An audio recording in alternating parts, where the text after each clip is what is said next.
আর FC Goa কতটা কঠিন প্রতিপক্ষ কি মনে হচ্ছে, কি বলবে? দেখো, যুব সাইড বলাতে আমার আপত্তি আছে। তার কারণ হচ্ছে এই টুর্নামেন্টে মোহনবাগান দলের যে খেলোয়াড়রা খেলছে তার মধ্যে একজন ফরেন প্লেয়ার আছে, দুজন হচ্ছে আইএসএল ফাইনাল স্টেজে খেলা প্লেয়ার রয়েছে। এছাড়াও কিছু প্লেয়ার আছে যারা ধীরাজ, যেমন সে আইএসএলে আগে খেলে এসছে গোলকিপার। কিন্তু তুমি এইভাবেই বলতে পারো একঝাক তরুণ খেলোয়াড়ের সাথে ফরেনার্স একজন এবং দুজন সিনিয়র খেলোয়াড়কে নিয়ে তৈরি মোহনবাগান দল। সেই হিসেবে গত কোয়ার্টার ফাইনালটাতে মানে চমৎকার ফুটবল খেলেছে, একটা দলীয় সংহতির জয়। স্পেশালি দেখো, কে ছিল না এটা বড় কথা না, মোহনবাগান একটা দল হিসেবে খেলেছে। যেটা সবথেকে প্রথমে বুদ্ধিমানের কাজ করেছিল সেটা হচ্ছে যে দুটো ব্লকার, একটা হচ্ছে দীপক টাংরি আর অভিষেক, এই দুজন কিন্তু শুরুতে কেরলের যে আক্রমণটা, নোয়া এবং সিমিনিস তাদের যে আক্রমণটাকে থামিয়ে দিয়ে কাউন্টার অ্যাটাকে দুটো গোল তুলে নেয়, ফার্স্ট হাফে একটা এবং সেকেন্ড হাফে শুরুতে।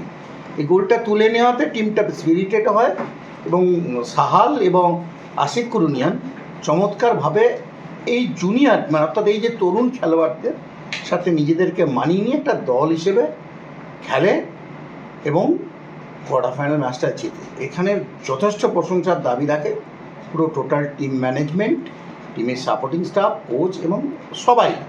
তার কারণ এই টুর্নামেন্টটা খুব মানে হাই রাইজ টুর্নামেন্ট, এখানে আইএসএলের অন্যান্য টিম ফুল টিম নিয়ে খেলছে তাদের, সেখানে মোহনবাগানের এই প্ল্যানিং, এই পরিকল্পনা তারিফ করতেই হবে। আর তুমি বলছো আগামী ম্যাচটা অর্থাৎ এফসি গোয়ার সাথে সেমিফাইনাল ম্যাচ, আমি এই জায়গাটা একটু বাস্তববাদী হব, কারণ আমি তাকিয়ে থাকবো মোহনবাগানের তরুণ খেলোয়াড়রা কতক্ষণ পর্যন্ত এফসিআইয়ের যে ম্যাচিওর দলটা তাদের সাথে লড়াইয়ের মধ্যে থাকতে পারে। যদি 90 মিনিট পর্যন্ত ম্যাচটা লড়াই করে গোল না হয় বা ম্যাচটা 1-1 হয় বা 2-2 ড্র হয়, তাহলে ট্রাইজিকারে গেলে কিন্তু মোহনবাগানের জন্য একটু হলেও মোহনবাগান এগিয়ে থাকবে এই টুর্নামেন্টে। আর যদি ফিল্ড খেলা হয়, ফিল্ড গোল যদি তুমি হিসেব করে ধরো, তাহলে এফসি গোয়া দেখো এই আইএসএলে শুরু থেকেই কিন্তু ওরা হচ্ছে 2 নম্বরে ছিল। আজকের ওরা হয়তো পারেনি, সেমিফাইনালে হেরে গিয়েছে, কিন্তু আমি মনে করি এই এফসি গোয়া দলটা কিন্তু যথেষ্ট ব্যালেন্স দল এবং যথেষ্ট কোয়ালিটি অফ প্লেয়ার্স আছে এবং তারা ম্যাচিওর দল। এই জায়গায় আমি বলবো একটা দারুণ ফাইট হবে। যদি মোহনবাগান ম্যাচটাকে মোহনবাগানের ছেলেরা গোল করে এগিয়ে দিতে পারে তাহলে তো অবশ্যই কৃতিত্বের, কিন্তু সেটা তাদের পক্ষে খুব একটা যে সহজ হবে এই ম্যাচটাতে আমার মনে হয়। ব্যক্তিগতভাবে আমার ওপিনিয়ন যদি তুমি বলো তাহলে হচ্ছে যে আমি বলবো যে ম্যাচটা মোহনবাগানের তরুণ খেলোয়াড়দের লড়াই গোয়ার একটু পেশাদার এবং সিনিয়র খেলোয়াড়দের বিপক্ষে, সেই লড়াইটা মোহনবাগান কতক্ষণ করতে পারছে এবং কীভাবে করতে পারছে সেটা কিন্তু ভীষণভাবে ইম্পর্টেন্ট হয়ে দাঁড়াবে সেমিফাইনালের জন্য। কারণ মোহনবাগান দল দেখো লিগ সিরিজ জিতেছে, আইএসএল কাপ জিতেছে, তাদের হাতে ত্রিমুকুট জয়ের একটা হাতছানি আছে, কিন্তু বাস্তবটাকেও মানতে হবে। যেমন তোমার একটা উদাহরণ দিচ্ছি, ম্যাচুরিটির একটা ব্যাপার আছে। সেই জায়গায় কিন্তু গোয়া যেহেতু ট্রফিটা পায়নি, আর রোকো যেহেতু তোমার কোচ, যেহেতু কোচ সেহেতু অভিজ্ঞতা এবং ওনার আইএসএল হায়দ্রাবাদের উনি হয়ে আইএসএল জিতেছেন, এবং আমি বলছি কি ওনার এই টপ জায়গায় টুর্নামেন্টের জন্যে তোমার এটা ভীষণভাবে ইম্পর্টেন্ট হয়ে দাঁড়াবে যে দুটো কোচের অভিজ্ঞতার লড়াই হবে এখানে। সেক্ষেত্রে ম্যানুয়াল মার্কোস কিন্তু আমি একটু হলে এগিয়ে রাখবো, তার অভিজ্ঞতা, এবং যেহেতু আইএসএল কাপটা পায়নি তারা এটা কিন্তু সুপার কাপের জন্য 200% ঝাঁপাবে। প্রশান্ত, আমরা যদি গোয়ার সাইডটা দেখি, যেখানে বরিস রয়েছে, ওডেই রয়েছে, তারপরে উদান্তা রয়েছে, বোরহা রয়েছে, ইকের রয়েছে, কাল ম্যাকাক রয়েছে, মানে চরম শক্তিশালী দল, পুরো ফুল সাইড। আমি তো শুরুতেই বললাম চরম শক্তিশালী দলের থেকে বড় কথা অনেকগুলো ম্যাচিওর ছেলে আছে যারা দেখো, এই টিমটা তো সেমিফাইনাল খেলেছে আইএসএলে, এই টিমটা তো মোহনবাগানের সাথে সমানে 2 নম্বরে কিন্তু আইএসএলে ক্যারি করেছে, সেখানে তারা নিশ্চয়ই পারফরমেন্স করেছে এবং পারফর্মার তারা। সেই হিসেবে যদি তোমায় দেখতে হয় তাহলে আমি বলবো যে এই অভিজ্ঞতাটা যদি নিয়ে কন্টিনিউ করতে পারে এই মোহনবাগান দল এর সাথে এফসি গোয়া, তাহলে এই অভিজ্ঞতার একটা মূল্য তাদের জন্য ফেভারে যাবে বলেই মনে হয়। এবং আমি মনে করি ম্যাচটা খুব উপভোগ্য হবে। একটাই মোহনবাগানের কাছ থেকে আমাদের আশার মানে যদি ম্যাচটাকে 90 মিনিটস পর্যন্ত লড়াইয়ের মধ্যে রাখতে পারে, তাহলে রেজাল্টটা পরে কী হবে সেটা পরে। সালাউদ্দিনের যে পারফরমেন্স, সালাউদ্দিনকে নিয়ে কী বলবেন?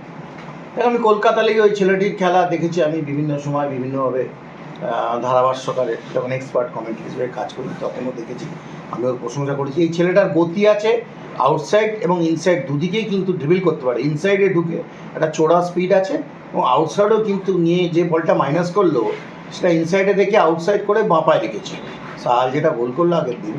তো এটা তার এই একটা তরুণ খেলোয়াড় যার ভবিষ্যৎ কিন্তু উজ্জ্বল, তাকে আরও ম্যাচিওর হতে হবে এবং সে যদি নিজেকে খেলার সুযোগ পায় আরও বেশি, তাহলে আমার মনে হয় সে 2-1 বছরের মধ্যে দাঁড়িয়ে যাবে। মানবীরের বিকল্প হিসাবে কি ভাবা যাবে? না, এক্ষুনি আমি সেই স্টেজে যেতে চাই না, কারণ মনবীর এবং সালাউদ্দিনের দুজনের দুটো ধরনের খেলা।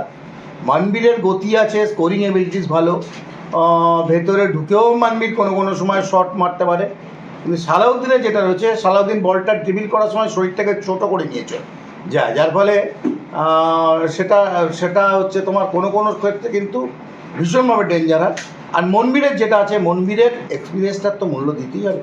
এখনই এই তুলনা আসার সময় হয়নি, পরবর্তীকালে আমরা দেখি যদি এই ছেলেটি, এই তরুণ সালাউদ্দিন যদি নিজেকে ঠিকমতো ধরে রাখতে পারে বা মেলে ধরতে পারে, পরিশ্রম করে যদি আরেকটু নিজেকে ম্যাচিওর তৈরি করতে পারে, তাহলে আগামী দিনের জন্যে কিন্তু মনবীরের বিকল্প হিসেবে কিছুটা হলেও বিকল্প হিসেবে মোহনবাগান সালাউদ্দিনকে ব্যবহার করতে পারে। দুই সাইড ব্যাককে কেমন দেখলে প্রশান্ত, যা একদিকে আমনদিক একদিকে সৌরভ বানুয়ালা, কেমন দেখলে? মানে দুজন কি মোটামুটি ভবিষ্যতে সিনিয়র দলে ভবিষ্যতের তারকা হতে সৌরভ পারে? তো নুনোরোজের সাথে তোমার স্টপার খেলেছে, মানে সেন্ট্রাল ডিফেন্সে গেলে না, দিবেন্দু। তুমি ফরমেশনটা শুরু করে দেখোনি তোমরা ভালো করে, 3টে স্টেট 3-তে দাঁড়িয়ে ছিল, সৌরভ একটু ডান দিকে একটু ওপরে খেলছিল। এগুলো টেকনিক্যালি আমরা মাঠে থাকি তো আমরা একটু বুঝতে পারবো, কিন্তু অ্যাজ এ 4 ডিফেন্ডার মনে হয়েছে। দেখবে বেশ কিছু ক্রস ডান দিক থেকে যখন গোয়ার এসছে তখন দিব্যেন্দু কভার করে এসছে অনেক বড় করে, ডান দিক থেকে এসছে। তার মানে বল যখন পেয়ে যাচ্ছে মোহনবাগান, প্রতি আক্রমণে যাওয়ার জন্য দিব্যেন্দুকে তার অ্যাটাকিং যে এবিলিটিসটা আছে সেটাকে ব্যবহার করার চেষ্টা করেছিল মোহনবাগান। আর যখন অপোনেন্ট অ্যাটাক করছে তখন ওই সেন্ট্রাল ডিফেন্ডারের জায়গায় সৌরভ, নুনোরেজ আর দিব্যেন্দু এসে একটা ফাম্বেল তৈরি করছিল, যেখান থেকে বলটা যেন দুটো ডিফেন্ডার নিয়েছিল, একটা ডিফেন্ডার রেস্ট ডিফেন্ডারটা ক্লিয়ার করতে পারে। এটা মানে বলে না ওই তোমার ফাঁদ পেতে রাখার মতো, অপোনেন্টের খেলোয়াড়কে ফাঁদ পেতে রেখে সেখানে নিয়ে আসলে একজন ট্যাকেল করবে, তার লুজ বলটা আর একজন খেলবে। বুদ্ধিদীপ্ত ডিফেন্ডিং প্ল্যানিং। সৌরভকেও খুব ভালো লেগেছে আমার লাস্ট ম্যাচে, চেহারাটাও খুব ভালো। ওভারঅল মোহনবাগান, আমনদীপের কথা বলছো তুমি, আমনদীপকে মোহনবাগান প্রজেক্ট করেছে সুভাশিসের বিকল্প হিসেবে, কারণ আমনদীপ ছেলেটার মধ্যে খেলা আছে। ফার্স্ট হাফ সেশনকে খুব ভালো খেলেছিল, সেকেন্ড হাফে একটু প্রেশারে পড়ে গেছিলো, হয়তো কোনো জায়গায় 2-1টা মিস করেছে, কিন্তু ওর ফিউচার ভালো আছে, কনসেপ্ট খুব ভালো, ওভারল্যাপে আসতে পারে এবং মানে মেন্টাল এবং ইয়েতে ফিট খুব অনেক বেশি। Thank you. Thank you Prashanta.